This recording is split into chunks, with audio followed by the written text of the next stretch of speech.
Hello and welcome. Today we are going to master one of the most important skills in professional English, the casual introduction. Let's work on turning a simple hello into your own personal story. Welcome back to the GIST English Masterclass. We're going to tackle one of the most common, and let's be honest, sometimes the most nerve-wracking parts of professional English. Imagine this. You're at a job interview, maybe a networking event, and someone looks at you and asks that question. So, tell me about yourself. For a lot of us, our heart starts beating just a little bit faster. What do you say? Where do you even start? So often, our answer can come out sounding like we're just reading a list from our resume. A little stiff, a little robotic. Well, today, we are going to fix that. I'm going to show you how to introduce yourself like a real person with a story, not just a piece of paper. Let's dive in. Okay, first up, let's stock up on some better words to tell our story. We're going to start with how to talk about your past in a way that sounds much more natural and conversational. Let's start with where you're from. The stiff way sounds like you're filling out an official form. My place of birth is London. Instead, you should try the casual version. I was born in London, but I grew up in a small town. See how much friendlier that sounds? And what's the difference, really? The casual version tells a little mini story. Instead of just stating a single fact, it shows a journey from one place to another. And that gives a much more personal and interesting picture of who you are.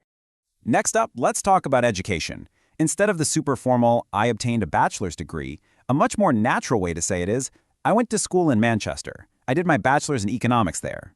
So why is this one so much better? Well, because in everyday conversation, people usually say, I did my bachelor's, or maybe I got my degree. That word obtained is really formal, and honestly, you almost never hear it when people are just talking.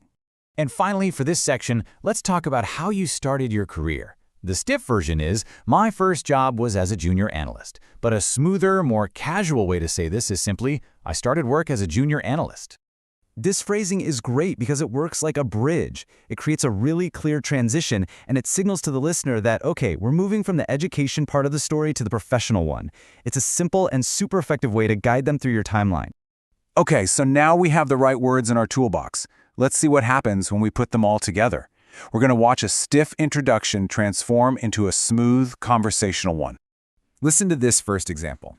I was born in Chicago. I attended the University of Illinois. I obtained a bachelor's degree in communications. I began my career as a social media coordinator. Everything there is correct, but it just sounds like a list of facts, doesn't it? Now listen to the difference. Sure, so I was born in Chicago, but I grew up in the suburbs. I went to school at the University of Illinois, where I did my bachelor's in communications. After that, I began my career as a social media coordinator. Can you hear that? It already feels so much more like a real conversation is happening. So, how do we actually make that change happen? Well, it's not magic, I promise. There are a few simple techniques that are key to sounding natural. Let's break down 4 small changes that make a really big difference. So here they are. First, use contractions. Second, add connector words to link all your ideas together. Third, use simple verbs like do or got, just like we practiced with education. And number 4, add a so what. This is a little detail that explains why your experience actually matters. First, and this is probably the most important rule for sounding casual in English, please use contractions. Instead of I am, you'll say I'm. Instead of I have, say I've. It is such a tiny change, but it makes a huge impact on how fluent you sound. Next up, connectors. Think of these as the little words that link your sentences together. They turn a boring list of facts into a flowing story. Words like so, after that, and then, or plus, they make your introduction so much smoother. All right, now it is your turn to put all of this into action. Let's do some practice by creating a great casual introduction for a person named David. Okay, here is all of David's information, but it's written in that stiff CV style. Just take a moment to read through his story. Now, in a moment, I want you to pause this and try to retell David's story in a casual way.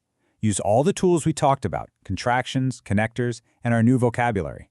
And the most important part is to actually say it out loud, okay? Go ahead and pause now. And welcome back. How did you do? Here's one way you could have said it. So, I was born in Toronto, but I grew up in Vancouver. I went to school at UBC, where I did my bachelor's in software engineering. I began my career at a tech startup, which was a great way to get hands-on experience. Did you notice the connectors?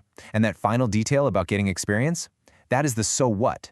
It tells the listener why that first job was important. And that's what makes an introduction really connect with someone. You did some fantastic work today. Remember, telling your story is a skill, and the more you practice, the more comfortable and confident you'll become. Thanks so much for joining me. I'll see you in the next class.